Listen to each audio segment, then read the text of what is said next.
Dalam Bapa dan Putra dan Kudus, amin. Bapa di surga, kami ucap syukur bahwa kami adalah ranting yang selalu bersatu dengan pokok anggur. Semoga kami selalu merasakan, mengalami aliran rahmat, aliran roh yang kau taburkan lewat pokok itu kepada ranting-ranting kami semua.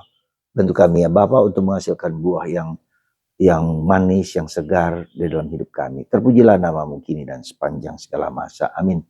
Para saudara, perumpamaan tentang pokok anggur dan kita ranting-rantingnya.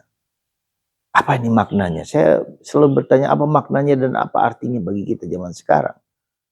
Saya mengatakan dua hal tentang perumpamaan tentang anggur dengan pokok anggur. Pertama, kita harus sadar dulu kebersatuan kita. Aku ada dalam Bapa, Bapa ada dalam aku. Kebersatuan kita dengan Allah Tritunggal Maha Kudus. Kebersatuan apa artinya? Ada seperti pohon anggur yang gizi, protein masuk dari dalam dan membuat ranting itu berbuah. Ya. Dan kalau ada daun-daun yang tidak jelek, tetapi harus dipotong. Karena itu daun itu apakah menghasilkan buah atau tidak? Itu berarti kita harus memotong hal-hal yang mungkin bagus, tapi tidak atau menghalangi kita untuk berbuah, menghalangi kita untuk bersatu dengan Tuhan. Dan itu harus dipotong, pruning bahasa Inggris. Nah, karena itu apa yang harus kita lakukan, saudara? Apa yang harus kita coba lakukan dalam pohon anggur ini? Pertama menurut saya satu hal, yaitu bahwa Tuhan itu tidak hanya sebagai guru, tidak hanya sebagai ngajar. Ya kepada kita harus begini bla bla bla bla bla, harus berbuat baik, harus mencintai, oke. Tapi Tuhan itu care dengan kehidupan kita secara pribadi. Tuhan mau kita itu berlimpah buah yang berlimpah. Ya. Bukan hanya sekedar hidup saja menghayati agama, tapi menghasilkan buah yang berlimpah, yang baik, yang sungguh-sungguh memancarkan. Aku ingin kamu semua menghasilkan buah yang berlimpah-limpah kata Yesus. Ya, seperti Bapa. Jadi tanpa batas, buah yang manis, yang indah, yang dinikmati oleh banyak orang. Itu yang pertama, saudara. Coba kita lihat buah-buah apa dalam diri kita yang memancarkan kebaikan kepada orang kita, kepada orang sekitar, kepada siapapun. Dan terutama buah relasi kita dengan Tuhan. Jadi kalau kita mempunyai relasi Tuhan dengan baik, maka pikiran, perasaan, tubuh, ragaku pasti akan baik. Dan itu akan menghasilkan, memberikan warna, memberikan cinta, memberikan nikmat kepada orang-orang di sekitar kita. Itu berbuah, saudaraku. Jadi harus ada keterkaitan. Nah, bagaimana supaya hal-hal yang menghalangi kita, hal-hal yang membuat kita tidak berbuah lebar, berbuah lebat dan segala macam, itu harus kita potong. Pruning, jadi memotong itu sakit karena seperti pohon yang hidup yang masih bagus tapi dipotong. Coba lihat. Jadi ini sesuatu yang tidak mudah bagi kita, ya. Jadi cobalah apa yang kira-kira bisa kita potong dalam hidup kita yang mengganggu kita dalam kehidupan ini. Apa coba? Dalam masa Paskah ini kira-kira apa yang bisa kita lakukan? Mungkin satu dua hal, beberapa hal yang saya sebutkan, tapi banyak hal lain. Pertama adalah rasa dendam, rasa marah, rasa kecewa, rasa sakit. Coba Anda lihat dalam hidup kita masing-masing, siapa yang membuat rasa sakit dalam diri kita? Siapa yang membuat orang yang mengecewakan hidup kita? Itu seperti membunuh kita pelan-pelan. Jadi seperti kanker pelan-pelan gitu kan. Lalu sakit sakit lambung, kemudian pusing kepala, cemas dan seterusnya. Itu adalah bentuk-bentuk di mana kita dendam, kemarahan, kekecewaan. Ya. Coba kita sebutkan.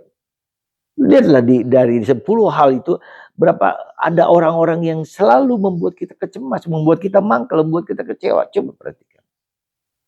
Coba siapa saja. Nah, jadi itu pertama-tama yang harus kita perhatikan, yang membuat hidup kita menjadi hidup yang tidak bahagia, hidup yang tidak tentram, hidup yang terpendam ya dalam hati, dendam-dendam masa lalu atau apa saja. Entah masa lalu, entah masa kapanpun atau sekarang. Coba sebutkan. Jadi itu yang membuat seringkali hidup kita tidak bebas dan tidak merdeka. Yang kedua, berbagai macam addiction, apa saja. Kita bisa sebutkan beberapa hal, misalnya HP. Berapa jam kita gunakan HP untuk hidup kita. Kita harus berani jujur dengan diri kita sendiri. Berapa jam kita pakai. Apakah kita tidak pakai itu untuk membaca kitab suci, membuat renungan, untuk menulis, untuk apa saja yang buatlah segala sesuatu yang membuat kita lebih dekat dengan Tuhan dan lebih dekat dengan orang-orang sekitar kita. Misalnya sebagai bapak, sebagai ibu, kita berapa jam pakai. Berapa kita gunakan waktu untuk bergaul, bercengkerama dengan anak-anak kita, dengan bergaul, dengan bertanya bagaimana hidup mereka dan seterusnya. Menjadi inspirasi bagi anak-anak kita. Ya, inspirasi, memberikan motivasi kepada anak untuk maju terus, untuk berkembang, untuk ngajari, untuk bercendaria. Jadi kasih itu selalu ada beberapa faktor. Jadi kasih itu harus diungkapkan dengan sayang. Ya. Kita bisa mengasihi semua orang, tapi kalau kita nggak sayang itu apa? Kita memberi sesuatu. Benda apa yang kita sukai, ya oke, mereka sukai, memberikan sesuatu yang mereka sukai.